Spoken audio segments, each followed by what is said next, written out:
Assalamualaikum warahmatullahi wabarakatuh. Alhamdulillah wa syukrulillah wassalatu wassalamu ala rasulillah wala hawla wala quwata illa billah amma ba'du. Saudaraku yang dirahmati Allah subhanahu wa ta'ala, sudah sepantasnya kita bersyukur kepada Allah, wabil khusus atas nikmat Islam. Dengan nikmat ini kita diajarkan tentang pentingnya nilai keseimbangan dan keadilan, tawazun wa tawassut dalam melakoni kehidupan kita.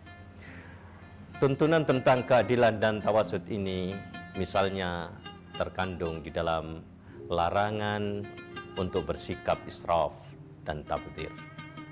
Saudaraku yang dirahmati Allah Subhanahu wa taala, di dalam Al-Qur'an surat Al-A'raf ayat 31 Allah berfirman, "Ya bani Adam khudhu zinatakum inda kulli masjidin."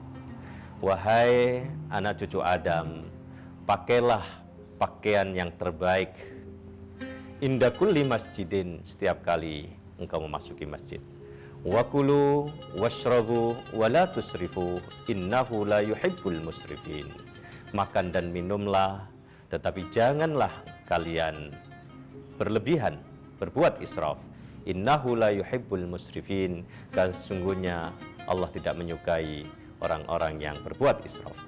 Di dalam surat Al-Isra ayat 26 dan 27 Allah juga berfirman, wa atidal qurba haqqahu wal miskina wa ibnas sabil wa la tubadzir tabdzira. Dan berikanlah haknya kepada para kaum kerabat, orang-orang miskin, dan ibnis sabil, orang dalam perjalanan, dan janganlah kalian berbuat tabdzir. Innal mubadzirina kanu ikhwanas syayatin. Sesungguhnya orang-orang yang berbuat tabdzir adalah sahabat syaitan. Wa kana syaitanu lirabbih kafura. Dan sesungguhnya setan itu begitu besar ingkarnya kepada Tuhannya.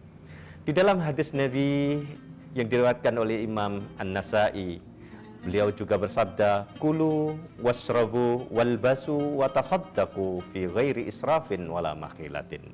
Makan, minum, berpakaian, dan bersedekahlah kalian tanpa diiringi dengan sikap israf dan makhilah, tanpa diiringi dengan sikap berlebih-lebihan dan kesombongan.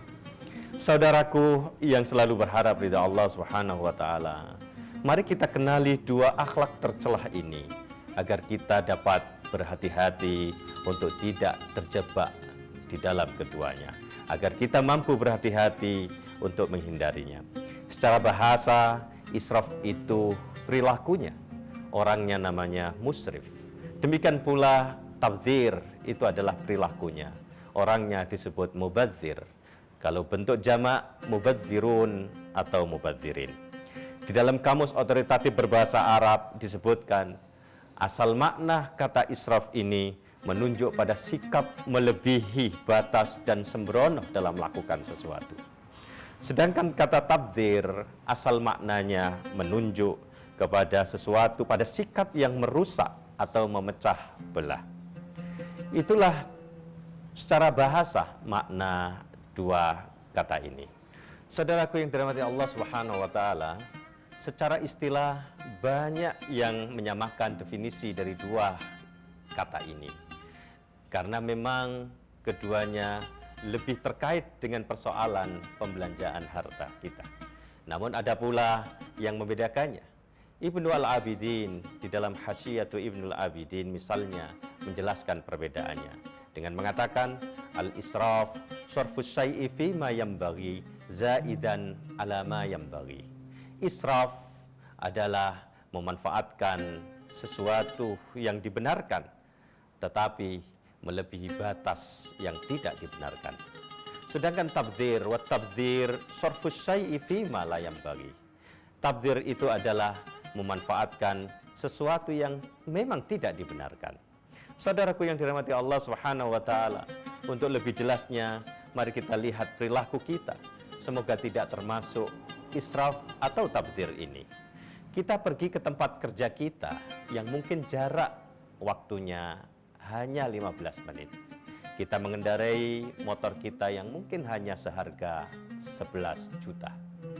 Apakah ada yang salah? Tentu tidak. Ini masih dibenarkan. Wajar. Nurani kita mengatakan ini masih wajar. Masih pantas. Bagaimana kalau kita misalnya mengendarai motor gede seharga 50 juta atau 100 juta? Tentu nurani kita mengatakan ini sudah keterlaluan. Ini sudah melampaui batas. Bang Haji Roma Irama mungkin akan mengatakan terlalu berlebihan. Nurani kita pasti mengatakan di luar kewajaran. Inilah yang disebut dengan israf, berlebih-lebihan. Allah tidak menyukai orang yang berlebih-lebihan. Mengapa? Karena seringkali di dalam perilaku berlebihan ada kesombongan, ada makhilah, sebagaimana yang disebut dalam sabda Nabi di atas. Hatta dalam perkara ibadah sekalipun kita tidak dianjurkan, bahkan dilarang untuk melakukan tindakan berlebih-lebihan. Contoh berikutnya, ada seorang suami, dia mendapatkan gaji dari hasil kerjanya.